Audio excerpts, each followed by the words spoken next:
Throughout our planet's long history, life has taken on bizarre and extraordinary forms. Even before the rise of the dinosaurs, their lesser-known but equally intriguing predecessors were locked in a ferocious battle for survival. In the Paleozoic era, strange creatures emerged with unique body shapes that seemed almost impossible to imagine.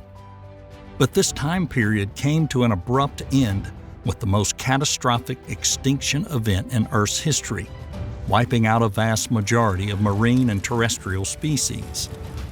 Despite this mass extinction, a small number of animals managed to survive, and the Mesozoic era was dominated by the rise of the dinosaurs.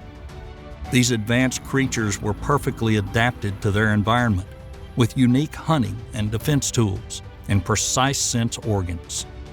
For 160 million years, they ruled the planet, and it seemed like they would remain the most dominant creatures forever. However, one day, everything changed in an instant, and the dinosaurs were no more. This is the complete history of the evolution of the most successful creatures on Earth, from their prehistoric ancestors to their last days. What existed before the dinosaurs? How did they manage to occupy every niche on land, air, and water?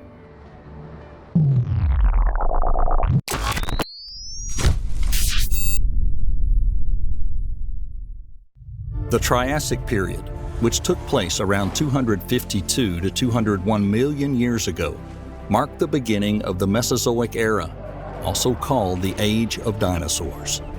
This was the period between two devastating mass extinctions that wiped out countless species and had a profound effect on the evolutionary processes on Earth.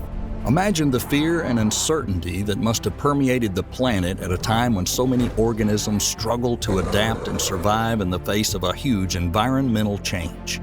And yet, despite these challenges, the Triassic period eventually played a pivotal role in shaping the world as we know it.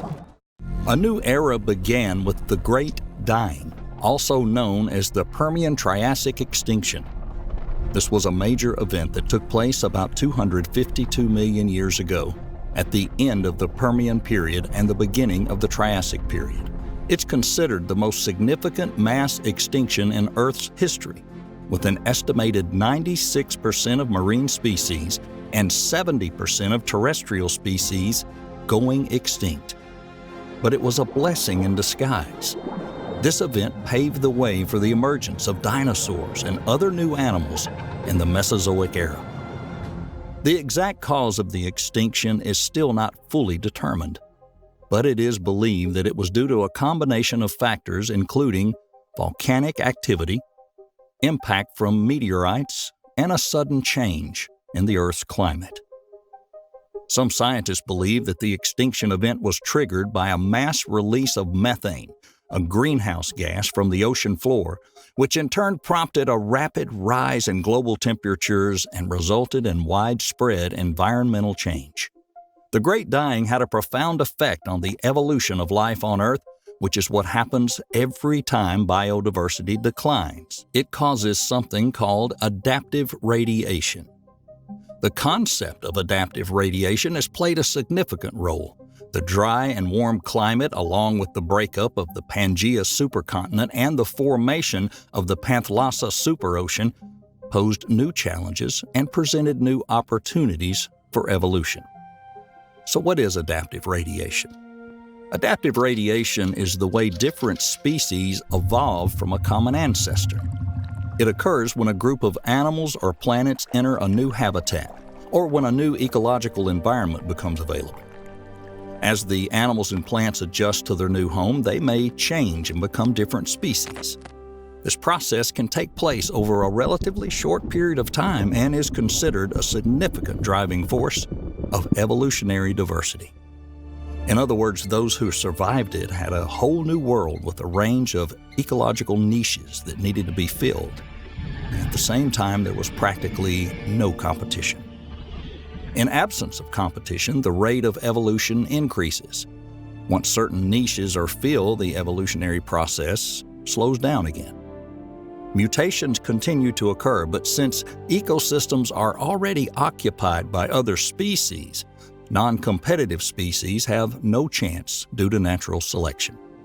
One of the classic examples of adaptive radiation is the evolution of cichlid fishes in the Great Lakes of Africa, which resulted in over 3,000 species. These fish evolved into a variety of species, each adapting into their own niche in the lacustrine environment. Some cichlid species adapted to feeding on algae, while others adapted to eating insects or similar small prey. Most remarkably, the first dinosaurs appeared during the Triassic period, which quickly turned into a wide variety of different life forms, becoming the dominant land animals at the time. However, this was not always the case.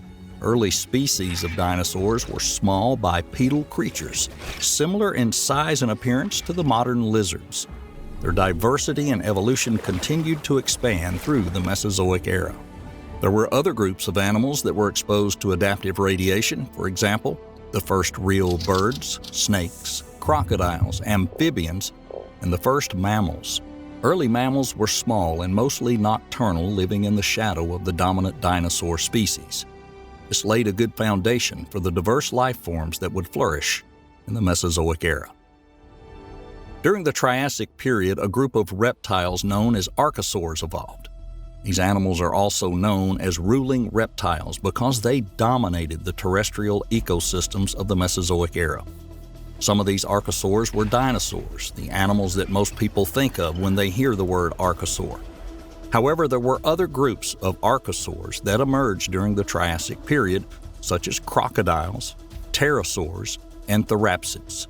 For simplicity, we often refer to all archosaurs as dinosaurs, although that's not entirely accurate. The reason we do this is because the term dinosaur is a well-known term used to describe a group of animals that the general public are familiar with. By using the term dinosaur, we can easily convey to the viewer the general time period and ecological context in which the animals existed. So during the Triassic period, dinosaurs evolved into a wide variety of forms and occupied a wide range of ecological niches, from herbivores to carnivores, from terrestrial to aerial. These adaptations allowed them to dominate and flourish during the Mesozoic era. Let's start our 51 million year tour with herbivorous dinosaur species. First of all, some of the most recognizable species were the majestic sauropods, long necks and large bodies perfectly adapted to be able to reach the foliage of a tall tree. These giants had small peg-like teeth that were ideal for crushing tough plant fiber. But not all herbivorous dinosaurs were as big as sauropods. Take the Stegosaurus that roamed the Earth during the late Jurassic period, for example. With their characteristic rows of armored bone plates and spines, as well as long, sharp spikes on their tails, they had a very formidable appearance. This must have provided them with protection from predators. Scientists believe that the Stegosaurus had a tiny brain the size of a pea, and it was located at the base of their spine. The eyes, on the other hand, were located on the top of the head, which possibly allowed them to see predators approaching from all sides. Other herbivorous dinosaurs were pretty small in size. Compact, agile, bipedal heterodontosaurs lived during the early Jurassic, and due to their size, they could hide in the thickets. With strong legs and a long tail, these dinosaurs were well adapted to a terrestrial lifestyle. They also had a combination of sharp, cutting, and grinding teeth that allowed them to feed on a wide range of food. Their varied diet included both plants and insects. And let us not forget the Ceratopsian, one of the oldest herbivorous dinosaurs. They were large herbivorous dinosaurs. Some of their remains date back to the Cretaceous period, so it seems they were able to survive the Great Dying.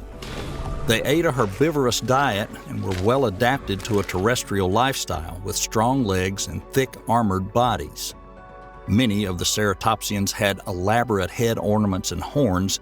They were used to intimidate enemies or to establish dominance in their social groups.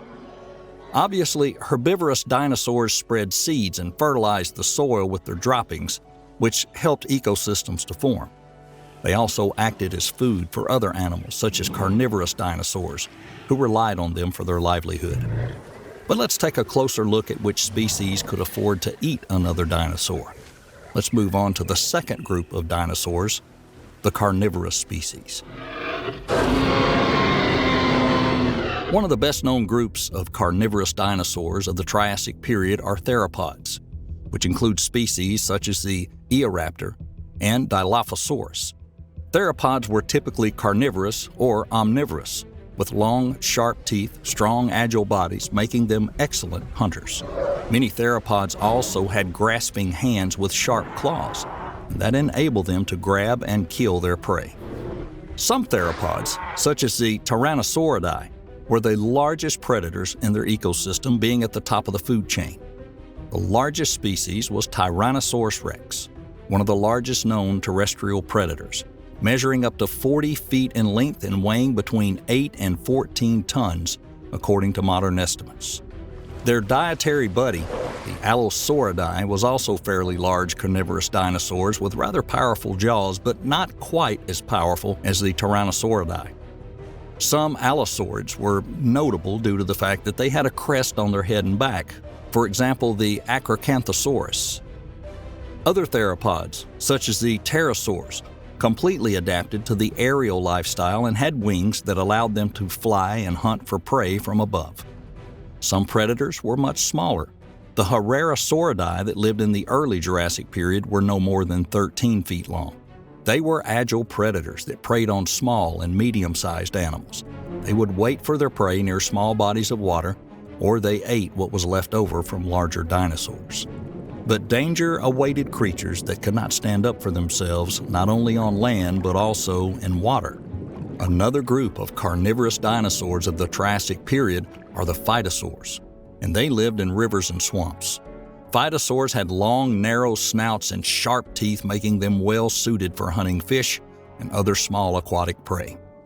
Despite the great similarity in appearance and lifestyle, phytosaurs are not true relatives of crocodiles. During the rainy season, small rivers and lakes expanded significantly, attracting a variety of animals. The dinosaurs of the Spinosauridae family often lived near water bodies. They also had long, narrow muzzles and sharp teeth for hunting fish, but completely different body proportions in contrast to phytosaurs. Very notably, many Spinosaurids also had large spiny ridges on their heads and backs, much like a ship's sail. There's still no consensus on what role those crests played, but some theories suggest they could have been used for mating or protection. In general, carnivorous dinosaurs were very useful in controlling the population of herbivorous dinosaurs and other animal species, therefore helping to create a balanced ecosystem. Our third stop brings us to omnivorous dinosaurs. Omnivorous dinosaurs were the species that adapted to a diet that included both plant and animals, allowing them to take advantage of a wide variety of food sources in their environment. One of the best-known groups of omnivorous dinosaurs of the Triassic period were the aforementioned theropods. Most theropods were carnivores, however, some species may also have been foraging or supplementing their diet with plant matter. Another group among the omnivorous dinosaurs of the Triassic period were Ornithischia. Ornithischia were generally herbivorous, but some species may have been omnivores. They fed on a mixture of plants and small animals. These included species such as the Heterodontosaurs, Pisanosaurus, and Dryosauridae. In general, they were small bipedal dinosaurs, slightly larger than a dog, having a mixture of sharp cutting and grinding teeth, allowing them to feed on a wide range of foods and thus help them survive in difficult times.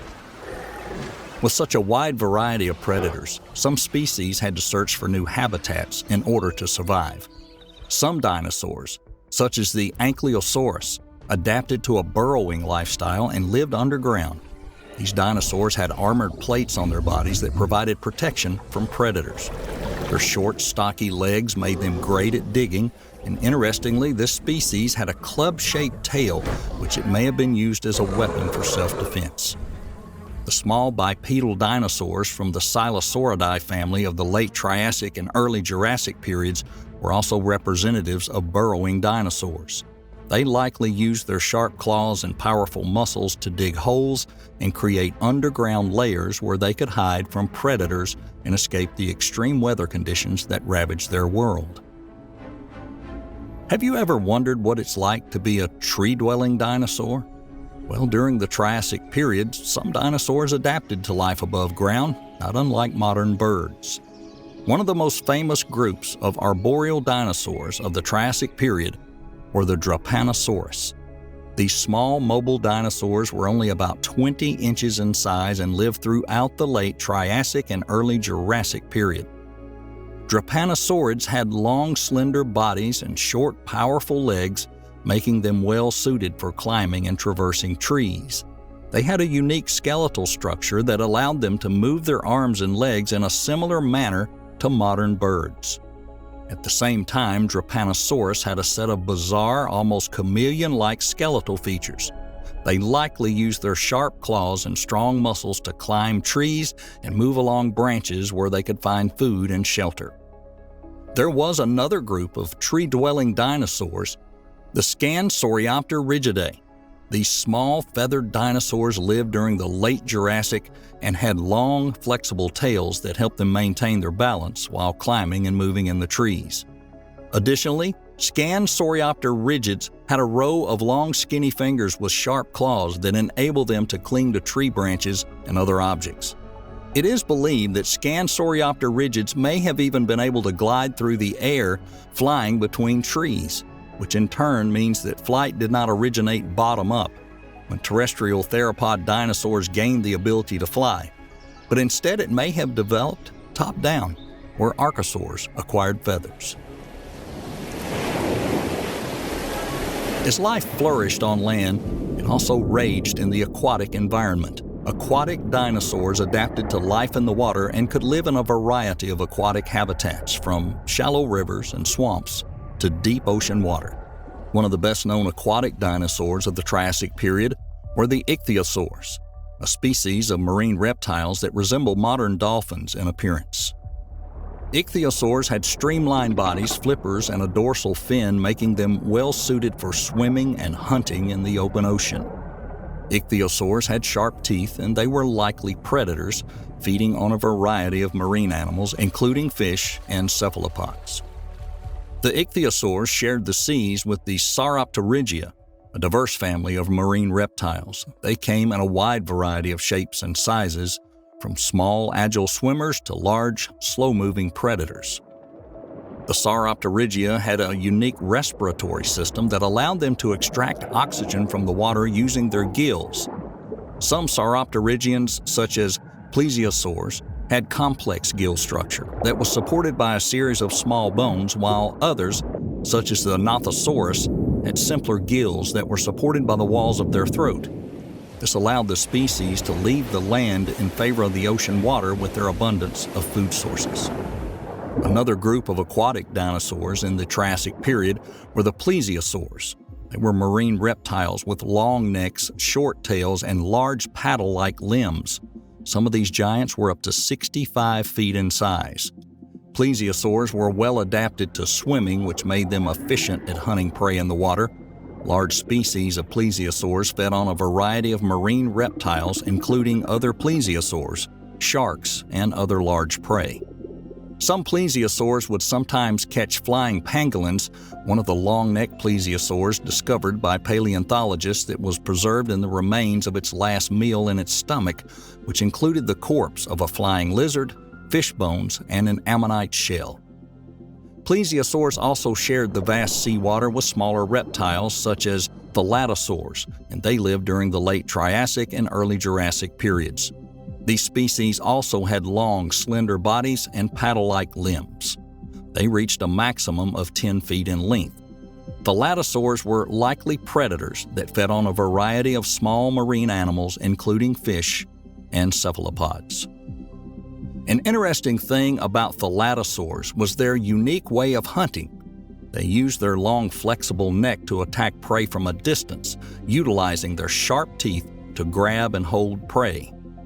There were also semi-aquatic reptiles such as the Nothosaurus. They lived in the late Triassic and early Jurassic periods. Nothosaurus had a long and flexible body with webbed limbs that could be used for both land locomotion and swimming. This made them well suited for navigating and hunting in shallow water. They had a row of small, sharp teeth arranged in a sieve pattern that helped them filter small prey out of the water. In general, the ecological niches occupied by different types of dinosaurs during the Triassic period were very diverse, as were the species that inhabited them. This is clearly reflected in the wide range of physical adaptations that allowed creatures to thrive in such a wide variety of habitats. The end-Triassic extinction, also known as the Triassic-Jurassic extinction, was a major event that occurred about 201 million years ago, marking the end of the Triassic and the beginning of the Jurassic periods. This event is considered one of the 5 major mass extinctions in Earth's history and, like others, it had a significant impact on the evolution of life on Earth. In short, this event was the result of several factors combined. One of the theories about the cause of the Permian mass extinction is that it was the result of the formation of the supercontinent Pangaea, which could have caused changes in ocean circulation and climate. As the continent formed, Earth's climate became more arid. The formation of the new continent was accompanied by a huge seismic and volcanic activity, which could also lead to the release of large amounts of greenhouse gases into the atmosphere and cause a rapid increase in global temperatures. This theory is supported by the presence of large volcanic eruptions and extensive lava flow in the mountain records from the period. But no matter what we assume about its causes, about 3/4 of all animal species that existed at the time died out on planet Earth once more. And this event once again provided an opportunity for the development of new species. This time, dinosaurs will take lead among all other animals. In our next video, we'll tell you how they survived and what fate awaited them in the future.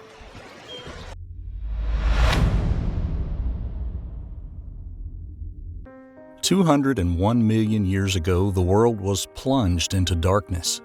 The great Triassic-Jurassic extinction swept through the planet, destroying countless species that lived peacefully on Earth at that time. Just imagine this time of chaos and destruction, a turning point in the history of our planet, a time when 3/4 of all animal species perished, leaving a barren world behind. But from the ashes, a new world arose, where dinosaurs roamed the land, sea, and sky. They were the guardians of a mysterious and wonderful world that was just starting to unfold, the guardians of a new time known as the Jurassic period. This time, dinosaurs will dominate over all other animals. Although the exact timeline of their evolution is unclear, it's estimated that dinosaurs first emerged in the late Triassic and dominated the world for over 160 million years. These ancient creatures presented as various reptile groups that adapted to different environments, like herbivores who developed to a large size to reach the foliage, carnivores who evolved to have sharp teeth and claws to hunt prey, and aviary dinosaurs, which had wings. Various adaptations allowed dinosaurs to occupy a wide range of habitats and ecological niches, which made them great contenders for the available resources. The success of dinosaurs in the Jurassic can be attributed to several factors, including their ability to reproduce quickly, their adaptability to changing environmental conditions, and their tendency to live in groups. There are several theories that explain the evolution of dinosaurs during the Jurassic period. Some scientists believe that dinosaurs evolved from a group of reptiles called thecodonts, while others argue that they evolved from reptiles known as archosaurs. Regardless of their exact origin, it is certain that the number of dinosaurs grew rapidly and diversified into a wide range of species, leaving their mark on the world as one of the most successful and resilient creatures in the history of planet Earth. Let's start our journey through the Jurassic period with sauropods, the giants that were roaming the Earth in search of food at the time. These massive herbivores, reaching up to 100 feet in length, were a truly wonderful sight. They were among the largest land animals to have ever existed. Despite their size, they were herbivorous animals that fed on vegetation using their peg-like teeth. Sauropods have been the subject of attention among many paleontologists, and their fossils have been found all over the world. One of the representatives of the Sauropodae family that lived in the late Jurassic period was the Apatosaurus. These dinosaurs were characterized by long necks and tails, large bodies, and small heads. Apatosaurus was a herbivore that could grow up to 75 feet long and weighed over 30 tons. Its long neck allowed it to reach the tallest trees, which allowed it to feed on leaves and branches while its massive body was supported by strong pillar-like legs. One of the most notable features of Apatosaurus was its whip-like tail, which could have been used for defense against predators. Some paleontologists believe that Apatosaurus used its long tail to signal other members of the group, while others believe it was used to scare off predators. Apatosaurus was one of the most common sauropods in North America. The fossils of this species have been found in several locations in the western United States, including Colorado, Oklahoma, and Wyoming. Translated from Greek, its name means deceptive lizard. This is a reference to early paleontologists who originally thought that the bones belonged to a different type of dinosaur. Despite its large size and presence, Apatosaurus remains one of the least known dinosaurs. Another representative of the sauropod group is the Diplodocus. This genus of dinosaurs inhabited North America during the late Jurassic period, around 145 to 156 million years ago. It had a long neck and a whip-like tail. Diplodocus was one of the longest dinosaurs that we know of, reaching a length of up to 100 feet. Diplodocus had a small head with a narrow, elongated snout and a jaw filled with spike-like teeth, suggesting that they were herbivorous. They are famous for their distinctive tail, which consisted of 80 vertebrae and may have been used for balance, protection, or even used as a weapon. Despite their large size, Diplodocus were relatively lightweight due in part to thin bones and air-filled cavities. This allowed them to move more easily and efficiently than other sauropods of this size.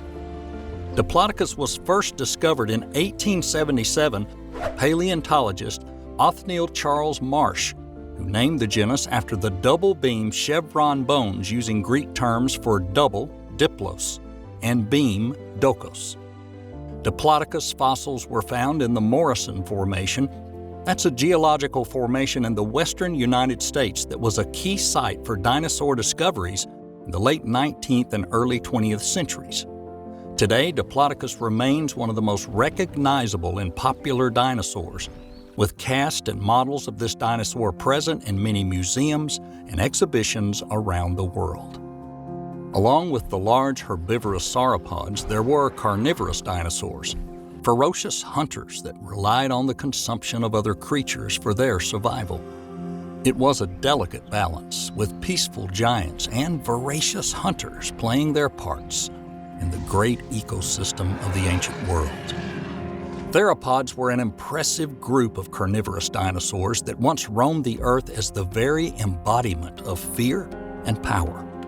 Equipped with massive jaws full of razor-sharp teeth, these apex predators were at the top of the food chain and dominated the Jurassic ecosystem. Despite their diversity in size and shape, theropods showed no mercy when they hunted their prey. Their impressive speed and agility made it easy for them to deal even with the strongest creatures, leaving those who got in their way no chance to escape. Theropods are a testament to the ferocity of prehistoric life and the complex balance of nature during the Jurassic. Allosaurus was a large theropod dinosaur that lived during the late Jurassic, about 156 to 145 million years ago. It was one of the most dominant predators of its time, living in North America, modern-day Portugal, and possibly Africa. Allosaurus was a bipedal dinosaur with a huge body and powerful legs. It had a distinctive skull with large, sharp serrated teeth and a deep jaw for powerful bites. Paleontologists estimate that it reached up to 32 feet in length and weighed between 2 and 5 tons. It was an efficient hunter with long hind limbs and a flexible body, perfect for quick movements and sharp turns. The forelimbs were much smaller than the hind limbs. Additionally, this dinosaur had 3 fingers with sharp claws on each hand. Allosaurus became known thanks to several well-preserved skeletons found in North America, including the famous Big Owl specimen from the Morrison Formation in Wyoming. Scientists have been able to learn a lot about its anatomy and behavior from these fossils, including the fact that it was a solitary hunter that relied on its keen senses and physical ability to capture prey. It is believed to have preyed on other large dinosaurs such as sauropods and stegosaurus, since some fossils of the aforementioned dinosaurs have been found with bite marks that match the Allosaurus teeth. Ceratosaurus was another theropod dinosaur that gave the name to the entire Ceratosauria family. Ceratosaurus was one of the first identified members of that dinosaur group. They were characterized by a unique horn-like structure on their snout that varied in size and shape between the species. They were also known for their large, sharp teeth and strong skulls. Some Ceratosaurus had short, deep skulls with small brains and powerful jaw muscles, while others had longer, thinner skulls with longer muzzles. Ceratosaurs were carnivorous dinosaurs that likely preyed on other dinosaurs and small mammals. They lived in a wide variety of habitats, including forest, deserts, and savannas, and could be found all over the world. Ceratosaurus species range from small, agile hunters, such as Ceratosaurus and Proceratosaurus, to larger, more robust animals living in later periods, such as Carnotaurus and Abelisaurus. Despite the variety of adaptations and body types, all ceratosaurs had common origin and were closely related to each other. Today, Ceratosaurus are considered one of the most intriguing dinosaurs of the Mesozoic era. While theropods roamed around Jurassic World and kept its other inhabitants in fear with their mere presence, a new player appeared on the scene. This new breed of dinosaur was unlike any other, with an arsenal of defenses that allowed them to stand their ground even against the most ferocious hunters. Not only were they unsuitable as their prey, they were also a serious handicap to their hunting tactics. Stegosaurus, with their unique bony plates and spines, were some of the most recognizable dinosaurs of the Jurassic period. These herbivorous dinosaurs led a peaceful life, roaming the land in search of vegetation in order to feed. Despite their relatively small size and slow movement, they were heavily built and could use their bone plate and spine to defend themselves against predators. Stegosaurus played one of the key roles in maintaining balance within the Jurassic ecosystem, consuming large amounts of vegetation and distributing seed. These ancient creatures are a testament to the diversity of life that existed during the Jurassic period. Hesperosaurus were a remarkable genus of Stegosaurus dinosaurs that lived about 150 million years ago during the late Jurassic period. They were first described in 2006 when their fossils were found in the Morrison Formation in western North America. The dinosaur was a large quadrupedal herbivore. It was also a heavily armored dinosaur with large plates on its back, spikes on its tail, and small bony plates on its arms, hips, and legs, which were used for body temperature regulation and protection against predators. About 20 feet long and weighing up to 1,500 pounds, Hesperosaurus were a true force of nature, with a bulky body and a small head that resulted in a very distinctive appearance. Their forelimbs were short and stout, while their hind limbs were longer and leaner, which allowed them to move easily across the prehistoric landscape. They had a long, stiff tail and small head with a beak-like mouth. The unique spikes on their tail were long and wide, running in 2 rows. These spines were likely used for defense, helping to protect these dinosaurs from predators. Additionally, the spikes may have been used to attract mates or scare off rivals. The exact diet of Hesperosaurus dinosaurs remains a mystery, but they're believed to have fed on low-lying vegetation like ferns and horsetail, using their beak-shaped mouth to cut through the vegetation. Despite its relatively recent discovery and ongoing debate about its precise classification, it is usually counted as a primitive Stegosaurus, closely related to the other dinosaurs in the group.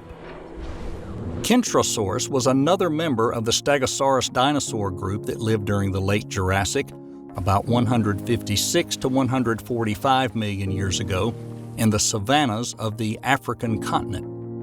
Kentrosaurus were a relatively small species with a compact, stocky body supported by 4 legs. The front legs were shorter than the hind legs, which gave the animal a slanted posture similar to its relatives. Kentrosaurus were about 20 feet long and weighed around 1.5 tons. Despite their relatively small size, they had spiked armor that ran in 2 parallel rows along their back, consisting of large bone plates as well as smaller spikes protruding from their thighs, tail, and neck. These defensive structures scared off predators as well as protected the vulnerable lower abdomen of the Kentrosaurus. In fact, the armor is the reason the dinosaur was given its name, meaning prickle lizard. That's in reference to its sharp bone spikes, some of which could be over 20 inches long. In addition to the bone armor, Kentrosaurus are also known for their distinctive skull.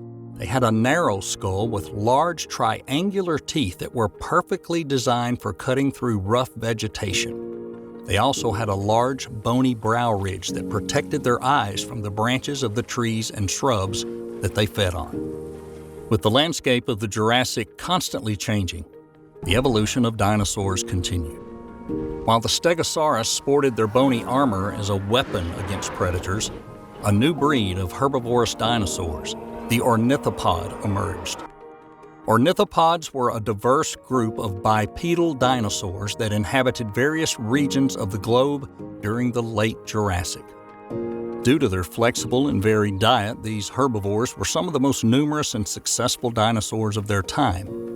They were characterized by a light and agile body, which allowed them to outmaneuver larger predators and efficiently forage for food in their surroundings. Despite their generally small size, they were highly adaptable, varying greatly in anatomy and diet depending on particular species and environment. Camptosaurus were a genus of herbivorous ornithopod dinosaurs that lived during the late Jurassic period, about 155 to 145 million years ago. They were first identified in 1879, when the remains of this dinosaur have been found in what is now North America and Europe.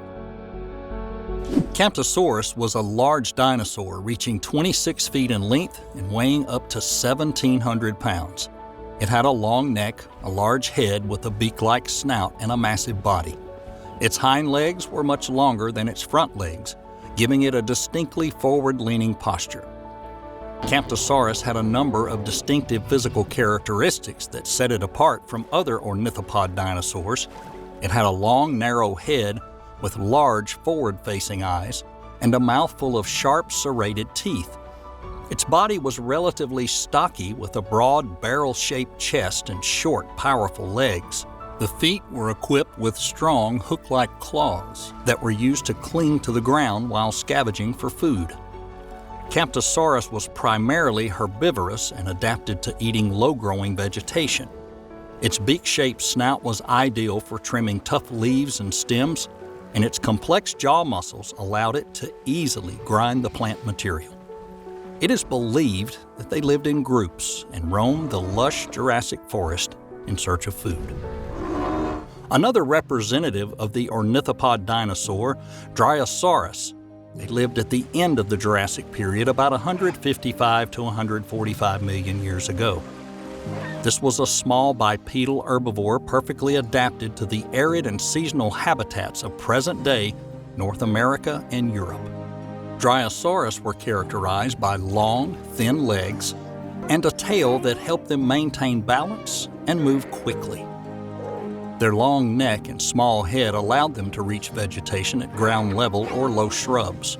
Dinosaurs had large, flat teeth that were ideal for chewing through tough vegetation, and their jaw structure was specifically designed for processing plant matter.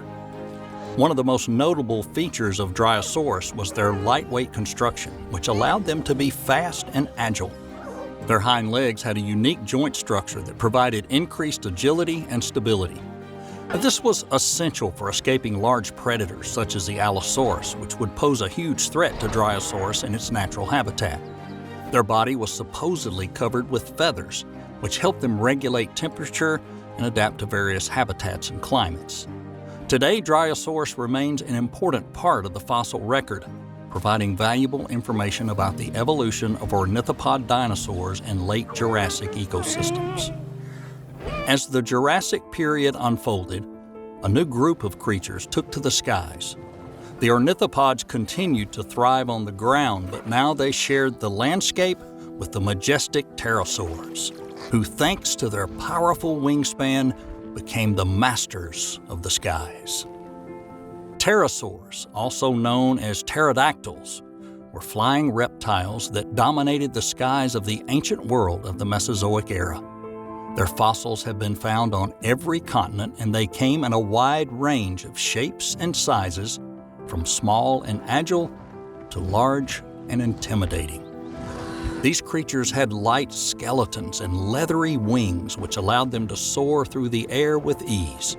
With wingspans that could reach up to 40 feet, pterosaurs were masters of airspace, gliding and soaring with grace and power. Since they came in a range of sizes and shapes, pterosaurs occupied a wide variety of ecological niches, from the sky above the oceans to the deserts and ancient forests. Despite their uniqueness, the exact nature and extent of their flying ability, as well as their relationship to other dinosaurs, remains the subject of ongoing scientific debate.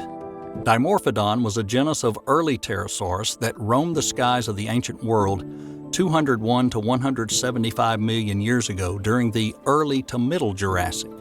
It was first described by the English paleontologist Richard Owen in 1859, being one of the first pterosaurs to be scientifically defined and named. It was a relatively small dinosaur with a wingspan of approximately 3 to 4 feet, making it one of the smallest members of the pterosaur family. But what Dimorphodon lacked in size, it made up for with impressive features. Dimorphodon was a predator species known for its long, narrow jaws and sharp teeth, which were well suited for catching small prey like insects, reptiles, and small mammals. It had wings made of skin stretched between long, bony fingers, as well as short and strong legs with large claws. The species lived in coastal regions near the sea and depended on thermal air current and ocean current to stay aloft for a long period of time. Despite the fact that the Dimorphodon fossils are rare, they've been found in England, Portugal, and Germany, which means it must have had a fairly common species around the world. Another genus of long-tailed pterosaurs, Rhamphorhynchus, inhabited Earth around 150 million years ago. They were a small pterosaur with a unique beak riddled with needle-like teeth, long jaw bones, and a diamond-shaped skin flap known as the uropatagium, and that connected its legs and tail. This structure provided additional surface area for flight and allowed the Rhamphorhynchus to make sudden changes in direction and altitude. Their wingspan reached 6 feet, making it one of the smallest pterosaurs of its time. Rhamphorhynchus was a highly specialized flyer designed for gliding and soaring through the air in search of fish, insects, and other small prey. They had a long, slender body, a small, light skull, and it allowed them to deftly maneuver in the air and make quick and agile turns. Their long tail was reinforced with a series of bones and was likely used for stability and control during flight. In addition to the aerial ability, Rhamphorhynchus is also notable for their well-preserved fossil records. Many complete skeletons have been found in the fossil-rich sedimentary rocks of Europe and Africa, making it one of the most famous pterosaurs from the late Jurassic period. Their fossils provide vital information about the evolution of flying creatures and the ecology of these ancient airborne reptiles. The Jurassic ended approximately 145 million years ago. Although some species disappeared during this time period, nonetheless, it did not feature a mass extinction of dinosaurs. A possible explanation for the extinction of certain species is the competition with new species. As the landscape changed, new reptiles, mammals, and dinosaurs emerged, pushing existing populations out of their habitats and forcing them to compete for resources. These new species better adapted to the ever-changing conditions. They defeated the weaker dinosaurs in competition for food and habitat, resulting in a decline of those populations. Another factor was the change of common flora. During the Jurassic, conifers and cycads were the predominant types of vegetation, providing dinosaurs with an abundant source of food. However, as the climate changed and temperatures rose, a new type of vegetation began to develop: the primitive flowering trees. This change was accompanied by a decrease in available food sources, which led to a decline in dinosaur population. As a result, some species could not adapt to the new environment and became extinct, while others were forced to evolve in order to survive. Many people mistakenly believe that it was the end of the Jurassic period that saw the extinction of dinosaurs from the face of the earth, but that's an erroneous misconception. Instead, this was a time of significant changes in the environment and subsequently in the variety of plant and animal species, which set the stage for the next and longest period of the Mesozoic era, the Cretaceous period.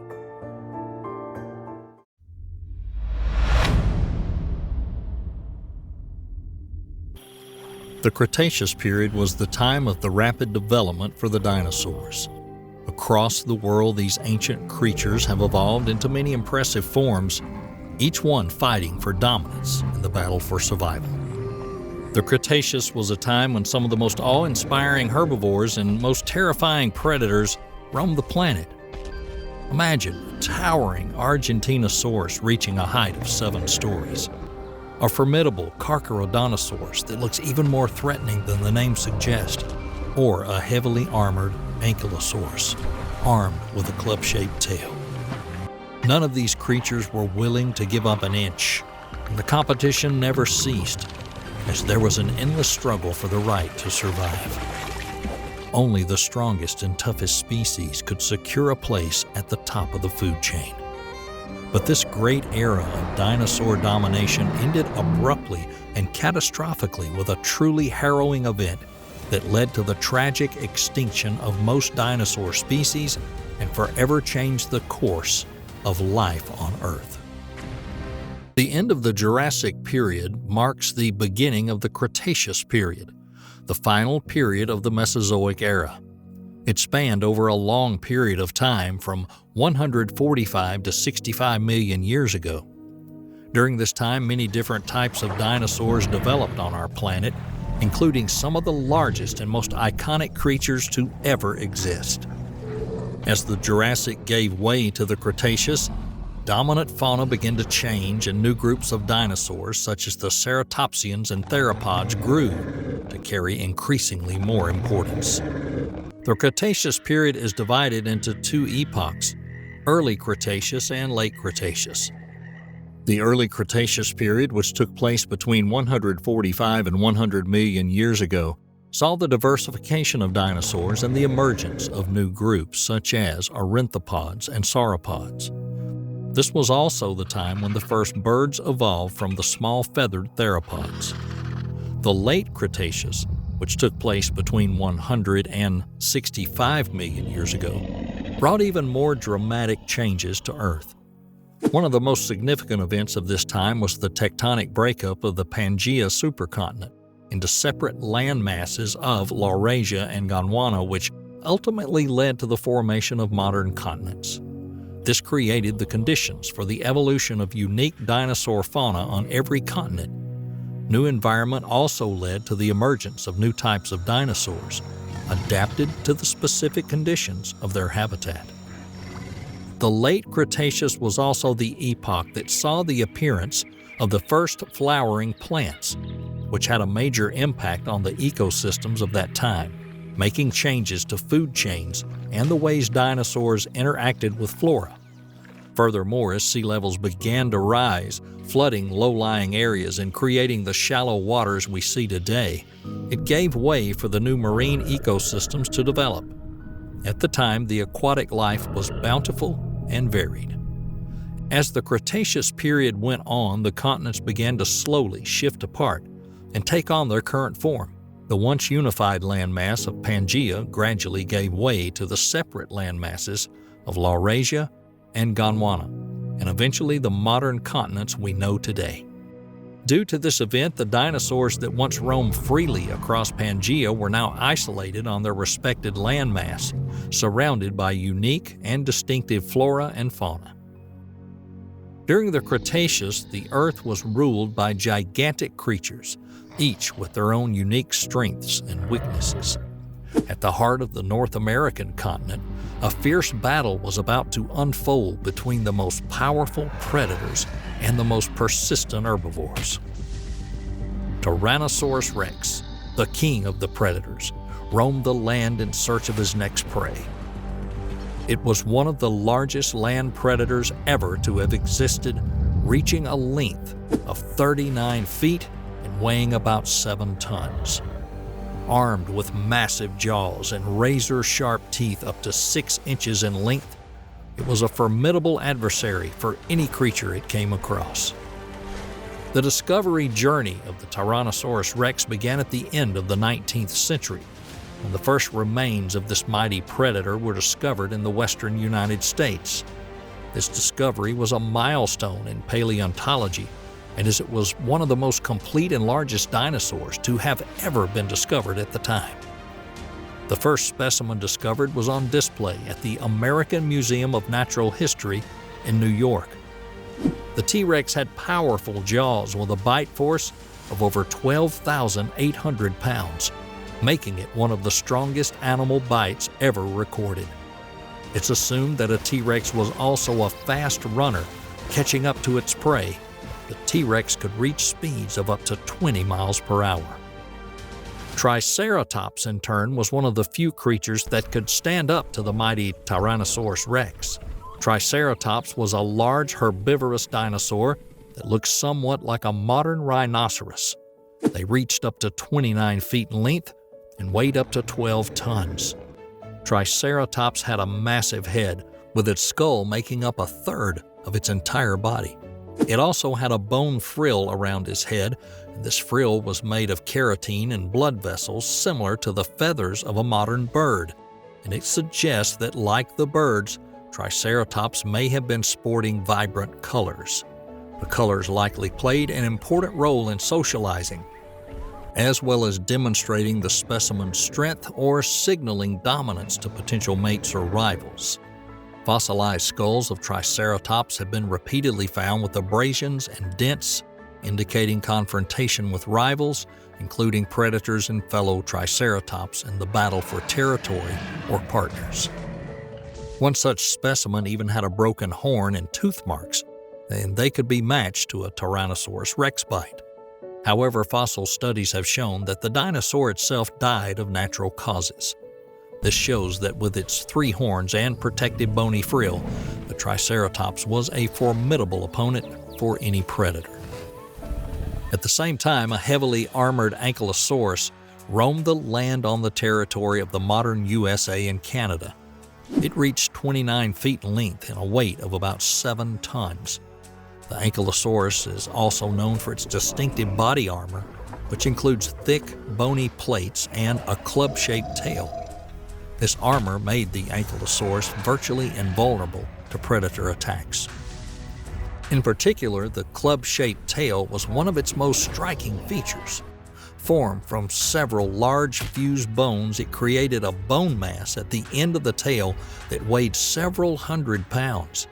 and this mass was used as a defense against predators that could be swung with great force, breaking bones and even killing the attacker. This unique adaptation, along with its armor, allowed the Ankylosaurus to survive in an environment where predators constantly hunted for food. Another unique inhabitant of North America was the Pachycephalosaurus. In 1943, a paleontologist named Barnum Brown made the groundbreaking discovery of a skull in the Hell Creek Formation of Montana. The dinosaur reached 15 feet in length and weighed about 990 pounds. Its Latin name, meaning fat-headed lizard, refers to its most distinctive feature, a thick, domed skull up to about 6 inches thick, which was used for butting its head. This behavior could be used for courtship or to resolve territorial dispute. Despite this feature, Pachycephalosaurus were generally peaceful creatures, spending their time grazing in clearings and avoiding conflict. We usually think of dinosaurs as fearsome lizards, often huge in size. However, there were also very interesting species on Earth that had an atypical appearance. Let's fast forward to Laurasia, the second fragment of the once unified supercontinent Pangaea. In the dense primeval forest of the early Cretaceous period, there was a small feathered dinosaur known as Archaeopteryx. The Archaeopteryx was the size of a crow. It was one of the first birds to evolve from small feathered theropods, and it spent its days hunting insects and small reptiles among the branches of the ancient trees. The discovery of Archaeopteryx dates back to the late 1850s, when a German farmer named Jacob Niemeyer discovered a fossilized feather in the Solnhofen limestone formation in Bavaria, Germany. Over subsequent decades, more complete samples were found. The discovery of Archaeopteryx was significant because it presented the scientific world with the first clear evidence of an evolutionary link between birds and dinosaurs. Its unique combination of bird and reptile characteristics such as feathers and the wishbone challenged the conventional view of birds as a separate group of animals. Meanwhile, in a different end of the same woods, there was a chase. Leptoceratops, a ceratopsian dinosaur, was being pursued by a predator. Leptoceratops had a compact and agile body which was easily maneuvered, relying on 4 legs. In Greek, Leptoceratops meant thin-horned face. This animal had a sharp beak, a small frill on the back of the head, and a short horn on the nose. It was about 6.5 feet long and weighed approximately 330 pounds. Since this herbivorous dinosaur was relatively small, it could easily fall prey to other predators. Leptoceratops was chased by the fast Sauronothoides. Sauronothoides was a carnivorous dinosaur. It could reach up to 10 feet in length and up to 6.5 feet in height. They had an elongated skull which was compressed vertically. They also had a relatively large brain and sharp teeth. A large, formidable sickle-shaped claw on the second toe of each foot helped to grab its prey and most likely rip it open. With their deadly tool set, their victims stood almost no chance. Moving further east as we travel through our ancient world, we meet a variety of majestic creatures. These creatures once considered the vast expanse of Asia their home. From towering herbivores to the frightening predators, these leviathans had a myriad of adaptations that allowed them to thrive in their environment. The species that undoubtedly ruled over the territory of modern Asia was one of the most ferocious predators, the Tarbosaurus. Tarbosaurus was a large theropod dinosaur that belongs to the Tyrannosauridae family, which also includes famous dinosaurs like the Tyrannosaurus rex and the Albertosaurus. Tarbosaurus was a bipedal predator and one of the largest carnivorous species of its time. Scientists estimate that the adult specimen was about 40 feet long and weighed up to 6 tons. It had a massive skull with powerful jaws, long, sharp teeth, and strong neck muscles. These features made it one of the most formidable predators of its time, allowing it to kill large prey. Tarbosaurus was first described by paleontologist Rinken Barsbold in 1955 and given the name Tarbosaurus batar. It is known to have lived in the modern-day Mongolia region, where several well-preserved fossils of the species have been discovered. Tarbosaurus is considered a close relative of Tyrannosaurus rex, and some paleontologists believe that the two species are actually one and the same, with Tarbosaurus being an Asian species of Tyrannosaurus rex genus. However, most modern research suggests they were separate species, with Tarbosaurus having distinctive features such as longer arms, more elongated skull, and a less robust build than the T-Rex. Generally, Tarbosaurus could afford to snack on dinosaurs of any size as long as it reached adulthood. Those that were younger could only manage small creatures such as a Psittacosaurus. Psittacosaurus was a genus of small herbivorous dinosaurs that lived during the Cretaceous period. They were members of the Ceratopsian family, which also includes famous dinosaurs such as the Triceratops and the Styracosaurus. Translated from Greek, Psittacosaurus means parrot lizard. The name was chosen because the skull of the Psittacosaurus has a beak-like muzzle similar to a parrot beak. The shape of the skull and the position of the eyes suggest that the head movement of the Psittacosaurus were similar to those of parrots. The beak-shaped snout is a common feature among herbivorous dinosaurs that allowed them to effectively cut through vegetation. Psittacosaurus was a quadrupedal dinosaur, meaning that it walked on four legs, and was one of the smallest ceratopsians, measuring about 6.5 feet in length and weighing only 44 pounds. With a small skull, a beak-like snout, and flat, leaf-like teeth, it was able to feed mainly on soft plants. Psittacosaurus is also known for its unique cranial ornamentation, which includes an elongated skull, small horns, and a frill that may have been used for defense or to show off. Due to its unique skeletal structure, the dinosaur could move with great speed and agility, which may have helped it evade predators. The velociraptor was another famous predator that roamed this area. Unlike Tarbosaurus, Velociraptor was a pack animal. Velociraptors are known for their intelligence and herd hunting behavior. With their sharp claws and clever hunting tactics, they were a formidable opponent for any creature. The discovery of the Velociraptor happened in the early 20th century, when the first Velociraptor fossils were discovered in the Gobi Desert in Mongolia. In 1923, a team of paleontologists led by Roy Chapman Andrews of the American Museum of Natural History discovered the first fossils of a velociraptor in the Jadhota Formation. The specimen was the first scientifically recorded velociraptor. It was given the name Velociraptor mongolensis. Over the following decades, an increasing number of velociraptor fossils were found in Asia. Velociraptor was a feathered dinosaur. This discovery was made as a result of finding fossils with feather impressions on the arms and tail. The name Velociraptor comes from the Latin words velox, meaning quick, and raptor, meaning thief or robber. The name was chosen because of this dinosaur's speed and agility, as well as its potential as a predator. The smaller size of Velociraptor, about 6.5 feet long, weighing about 33 pounds, as well as the features of its skeleton, such as a large sickle-shaped claw on the second toe of each foot, suggests that it was a highly dexterous and active hunter. This claw was probably used to catch and hold prey, such as small dinosaurs and early mammals. Velociraptor is known for its intelligence and hunting behavior, which is unusual for dinosaurs. Velociraptor had a relatively large brain relative to its body size, suggesting that it was an intelligent and highly adaptable predator. It's believed that they hunted in packs and may have been able to communicate and coordinate hunting strategies with each other.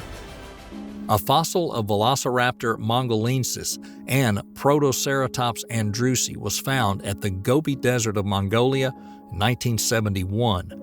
It was called the fighting dinosaurs. The skeleton showed two dinosaurs in battle with one another, forever imprinted in stone. The Velociraptor specimen is a sub-adult, and it was preserved with one of its hind legs holding onto the frill of an adult Protoceratops. Protoceratops specimen was also preserved with its mouth open, suggesting that it had bitten a velociraptor at the time of death. The discovery provided important data about the behavior and ecology of these two dinosaurs. The position of the skeleton suggests that the two animals were fighting at the time of death, possibly over territory or food. It also suggests that the velociraptor was an active hunter and opportunistic predator. That means that it would use any available prey that comes its way rather than having a specific preference or diet. It also suggests that the Protoceratops was able to defend itself against it. Protoceratops was an herbivore dinosaur that lived during the late Cretaceous. It was a quadrupedal dinosaur, one of the smallest ceratopsians, reaching 8.2 feet in length and weighing about 176 pounds. Its skull was enhanced with strong jaw muscles and leaf-shaped teeth, suggesting it lived mainly on a diet of soft plants. Protoceratops had a beak-like snout and a distinctive skull that it was adorned with a large bony frill on the back, with a pair of small horns above the eyes and a pair of large horns on the cheeks. The frill was likely used for showing off or defense. Our next location is the land of modern Africa, a group of the Spinosaurus, large carnivorous dinosaurs of that time. They hunt for food in the mangroves on the banks of a huge river. Spinosaurus was one of the largest carnivorous dinosaurs that lived during the Cretaceous period. It was longer than a Tyrannosaurus rex and a Giganosaurus. Its length was estimated at up to 60 feet with a weight of up to 20 tons. Spinosaurus is known for its large sail-like feature on its back made of elongated nerve spines. The function of this feature is still debated by scientists, but it is believed that it could have been used for thermoregulation, courtship, or simply to appear more intimidating. Spinosaurus led a semi-aquatic lifestyle. They could swim and hunt in the water thanks to their webbed feet.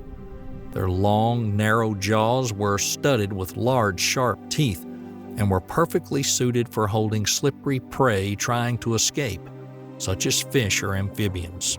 Spinosaurus was a rather sizable animal with large frontal limbs, armed with long, sharp claws, which likely played an important role in holding and killing the prey captured using their teeth before swallowing.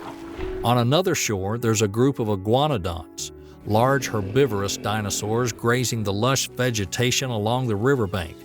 Iguanodons were large herbivorous dinosaurs that moved around on all four and also presumably two legs. They were about 32 feet or 10 meters long and weighed about 4 tons. They had big, narrow heads, a keratin beak at the front of the jaw, filled with teeth similar to those of an iguana, but larger and more frequently placed. One of the best-known features of the iguanodon is the spike on the thumb of the forelimb. It's believed they could use it to inflict powerful blows on predators. Speaking of predators, in the same area, giant Carcharodontosaurus roamed in search of prey. Carcharodontosaurus was one of the largest carnivorous dinosaurs of its time and probably one of the top predators of the Cretaceous period in Africa. The length of his head alone was 63 inches. The total length, according to various estimates, could reach up to 39 feet, and its weight varied from 6 to 15 tons. Carcharodontosaurus was bipedal and had a long, heavy tail to help them balance the body. It was truly a formidable predator. Their teeth reached 8 inches in length. Carcharodontosaurus got its name for its serrated teeth, which were similar to those of a great white shark, the Carcharodon, which is why it is also known as the great white shark lizard. It's unlikely that any prey was able to stand against a Carcharodontosaurus specimen on its own. The dinosaur could feast on both Spinosaurus and Iguanodon. Now, let's talk about the real giants. The Hinkle Formation in South America has become famous for its large number of dinosaur finds of truly colossal proportions. Of course, our list starts with the Giganosaurus. Giganosaurus, one of the largest known carnivorous dinosaurs, which according to some estimates could have been even larger than the famous Tyrannosaurus rex. But Giganosaurus was a slow-growing dinosaur that took somewhere between 20 to 25 years to reach full adult size, a time frame much longer than the T-Rexes. An adult Giganosaurus was about 43 feet long and weighed up to 11 tons. Giganosaurus fossils have been found in Argentina, making it one of the best-known carnivorous dinosaurs from South America. This discovery supports the idea of a rich fauna and diverse ecosystem on the Gondwana continent during the Cretaceous period. Some research on social behavior suggests that Giganosaurus may have lived in groups, similar to other theropod dinosaurs. This may indicate that it was a social animal that hunted in packs. But the Giganosaurus was not the only predator in this lush tropical environment. Competition among carnivorous dinosaurs was fierce. Giganosaurus had to fight for territory and resources, not only with each other, but also with other carnivorous dinosaurs, such as the Maposaurus. The Maposaurus is closely related to the Giganosaurus, was similar in size, shape, and feeding habits, and both were large carnivorous dinosaurs living in South America during the late Cretaceous. And both had similar structures of the skull and jaw. Maposaurus was a large carnivorous dinosaur about 36 feet long and weighed up to 5 tons. The first remains of a Maposaurus was discovered in Argentina in 2000. Multiple specimens were found together, which is quite rare in dinosaur fossils. The discovery of multiple specimens suggests that Maposaurus was a social animal living in groups and working together to hunt large prey, much like modern wolves or lions. This unique behavior among theropod dinosaurs was a very important finding for understanding dinosaur social behavior. Speaking of Argentina, we have to mention the largest dinosaur of the Cretaceous period. In fact, this dinosaur was one of the largest known dinosaurs to have ever existed. We're talking, of course, about the Argentinosaurus. By some estimates, Argentinosaurus may have reached 115 feet in length with a total weight at about 100 tons. As a sauropod, the Argentinosaurus was an herbivore and likely fed on a variety of plants, including conifers and ferns. Its long neck and small head were adaptations designed to reach the highest branches of trees. As a large sauropod, Argentinosaurus was a slow animal, but its large size made it relatively impervious to most predators. They had a unique limb structure with very wide hips and short thigh bones. This suggests they had a wide stance, and that was in order to support their massive weight. Growth lines found in the bones of Argentinosaurus suggest it had a long lifespan, potentially living up to and over 100 years. This lifespan is much longer than most other dinosaurs, most of which live between 20 and 50 years. Over millions of years throughout the Cretaceous, Australia gradually separated from Gondwana and began to shift north. The continental drift caused Australia to move away from Antarctica and eventually collide with the Eurasian plate, forming the Australian continent as we know it today. The climate of Australia at that time was generally warm and humid, with lush vegetation covering much of the landscape. Within the continent, there were abundant systems of rivers and lakes. Climate in the region was seasonal. The dry season gave way to the rainy season. This had a significant impact on the dinosaurs inhabiting that region, as they had to adapt to changing conditions in order to survive. The large herbivorous Muttaburrasaurus grazed on the lush vegetation heavily present in the region. It was a quadrupedal dinosaur with a massive body and a small head. Muttaburrasaurus was a large dinosaur estimated to reach up to 26 feet in length and weighed around 3 tons. Muttaburrasaurus fossils have been found in several different locations throughout Australia, suggesting this dinosaur had a wide range and lived in isolated populations. Muttaburrasaurus had a number of features that allowed them to survive in arid seasonal climates, such as their large nasal passages that helped to reduce water loss. As an herbivore, Muttaburrasaurus fed on a variety of plants, including conifers, ferns, cycads, and ginkgos. During drought seasons, however, these dinosaurs had to migrate to new locations in search of food and water. Unlike our next ornithischian herbivores, the Lielanosaura. Lielanosaur was a genus of a small, bipedal, herbivorous dinosaur that lived during the Cretaceous. Paleontologists estimate it was no more than 4 feet in length and weighed about 44 pounds. Their small size, as well as the fact that the Lielanosaura were bipedal, allowed them to move quickly and nimbly through the undergrowth in search of food.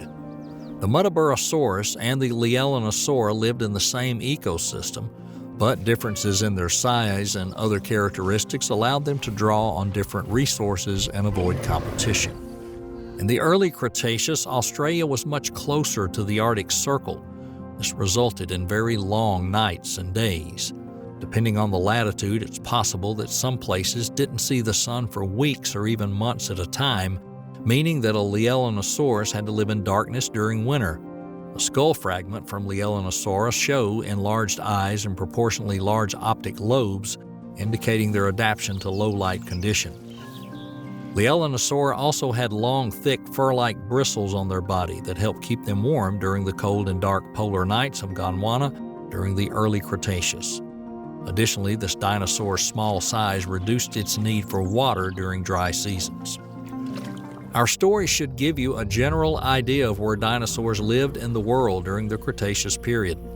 It's worth mentioning that some of the dinosaurs we've listed could have been found in other places than the ones we indicated, since the continents themselves were different in the late Cretaceous due to the movement of tectonic plates during this period of time.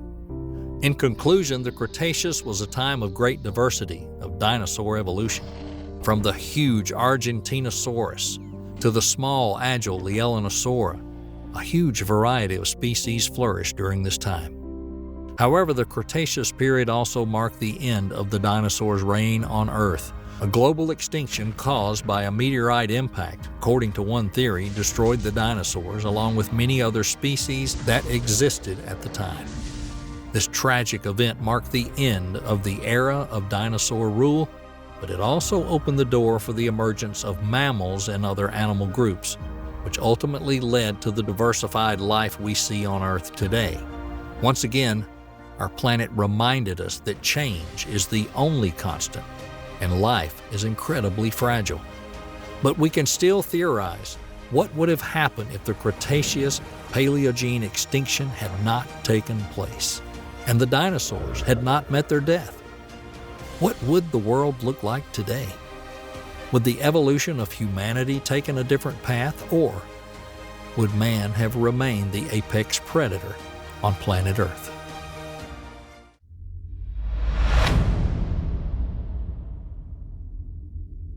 A cataclysm caused by an asteroid impact, more precisely, the Cretaceous-Paleogene extinction, became a turning point when one domineering species is replaced by another. Because death is always the beginning of a new life for someone or something else. But what took place of the giant reptiles first? This is where we come across our first pitfall, faced by everyone who took interest in the fate of dinosaurs. Many people think that the asteroid crash resulted in all dinosaurs becoming extinct within 1 or 2 days after the impact. But that's far from the truth. The species that were outside of the 900-mile zone of instant destruction had to face challenges. Huge tsunamis reaching 300 feet in height, endless forest fires caused by the flow of scorching hot air, and trillions of tons of earth and rock launched into the atmosphere, making the planet practically uninhabitable. But the actual extinction is a very long process. At first, the planet was launched into almost complete darkness. Trillions of tons of dust and soot lifted into the atmosphere, shielded the planet from sunlight for literal years. Furthermore, research indicated that the first 600 to 700 days after the impact, the dust concentration was so great The sky was entirely covered, an eternal night of sorts, except without the moon or stars. As a result, the lack of photosynthesis, which in a very short time killed most of the plant species, including the royalty of the flora world at the time, the ferns, which in itself is already a terrible ecological catastrophe. But perhaps the main consequence of the remaining living beings was the global cooling. The thing is, the Yucatan Peninsula that sustained the impact of the asteroid has been and still is rich in minerals containing sulfur. As the sulfur aerosols lifted into the atmosphere, they practically turned it into a climate blanket, preventing the energy generated by the sun to heat the surface of the Earth. This type of darkness continued for years, but the actual cooling has only happened for a short period. From the geological point of view, only 1 million years, but during this time it significantly influenced the species diversity on the entire planet. Now let's get our facts together. The long and very destructive night that killed the majority of nutritious plants resulted in the large part of herbivorous dinosaurs being on the edge of extinction, which in turn meant these large predators started losing their source of food, which made dinosaur extinction just a matter of time. It isn't known exactly when the very last dinosaur died, whether that was a few decades or 500,000 years later. We know one thing for sure. Between the start of extinction and the end of planet cooling, all large animals have disappeared. We're talking about anything weighing upward of 55 pounds. This number is more nominal, but it reflects the fact that beings with larger body mass and faster metabolism just couldn't find enough food to sustain them. The era of giant lizards was steadily coming to its end. But what came next? The most sophisticated viewers might say it was mammals. Small, savvy creatures that in the dinosaur era rarely surpassed the size of a mouse conquered the world. But it's not quite what happened. The truth of the matter is any significant climate event rearranges the food chain. However, the unbearable living conditions and the absence of available food resulted in surviving organisms forming isolated enclaves where life slowly developed and evolved on a relatively small scale. This way, the space at the top of the food chain remained vacant after the fall of the dinosaurs for the next 15 million years. That's how long it took for the planet's ecosystem to restore and enable larger creatures, including mammals, to exist. Only after some time, when significant areas of Earth have changed from dense jungle to sparse forest, life out in the open contributed to mammals increasing in size. Before that, all of our mammal ancestors were small, omnivorous beings, something between rodents and lizards. We deliberately highlighted their omnivorous diet. It was one of the key factors that resulted in their effective survival. It's worth noting that the first therapsids, which was the name given to the first proto-mammals, didn't come to existence after the dinosaurs, or even at the dawn of their existence. Formerly, they branched off the Pelycosaur species, which was a common ancestor of mammals and dinosaurs 272 million years ago. This is what our common ancestor looked like, by the way, which over time evolved into something much more familiar. For millions of years, mammals were at the bottom of the food chain, becoming prey to larger and more aggressive tetrapods, the dinosaurs. However, the asteroid made some changes over the next few million years, and slowly but surely mammals filled the vacant population niches, predominantly on the ground and next to large bodies of water. Only a few managed to get established in the air or in the deep water. But why? Up there, animals had their own special struggle for a place under the sun. It's particularly telling that the sky is the only environment where the only direct relatives of dinosaurs known as Maniraptorus has survived. A small number of them managed to survive, and over the next 15 million years, produced the offspring resembling modern birds.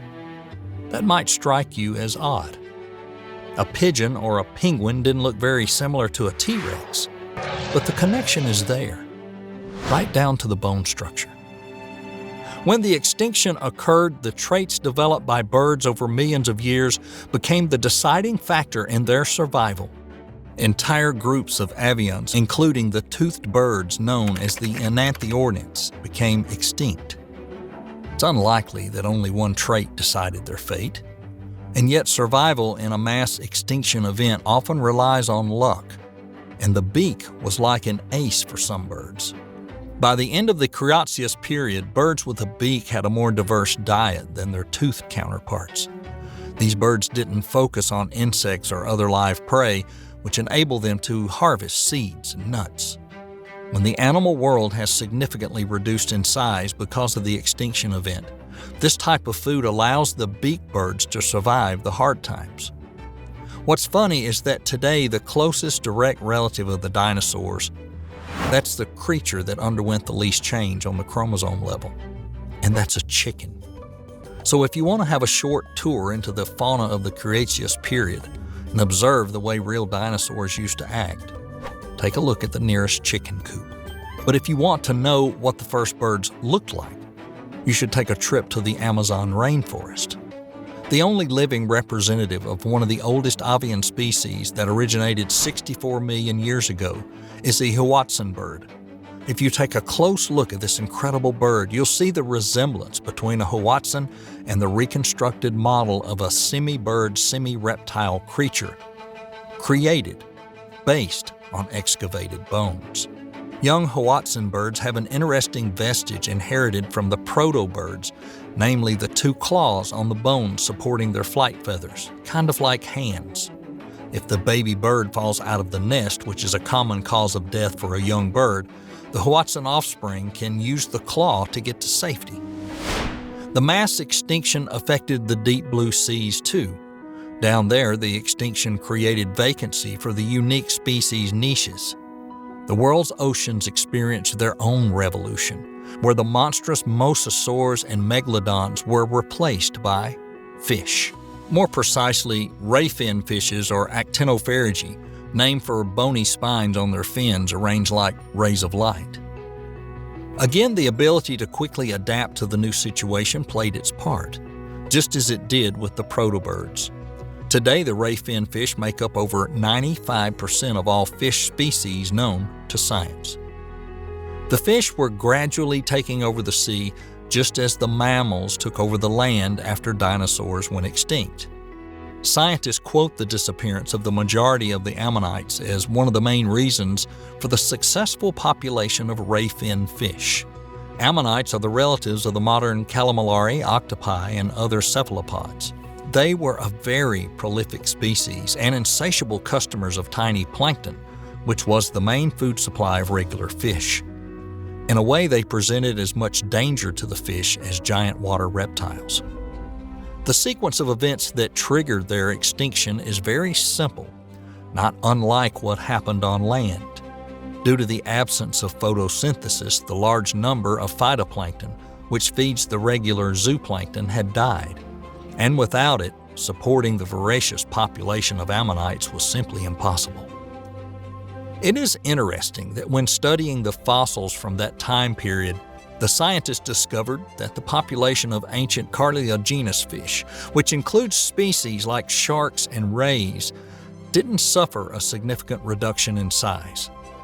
We can't know for sure, but it appears that the sharks did not pose a serious danger to the ray fin fish, which allowed the latter to fill almost all the vacant niches. Perhaps it's due to its relatively small population size. Whatever it was, this baby boom in the population of ray fin fish was so significant, it became known as the new era of fish. Why new? Because at one point, the water-dwelling dinosaurs already took this title from the sharks. The first fish era took place during the Devonian period, which lasted from 417 to 354 million years ago.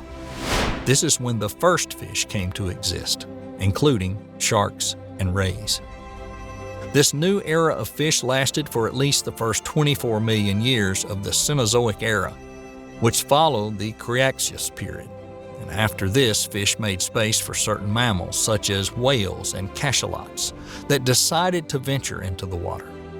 To this day, ray-finned fish are the most diverse water-dwelling vertebrates.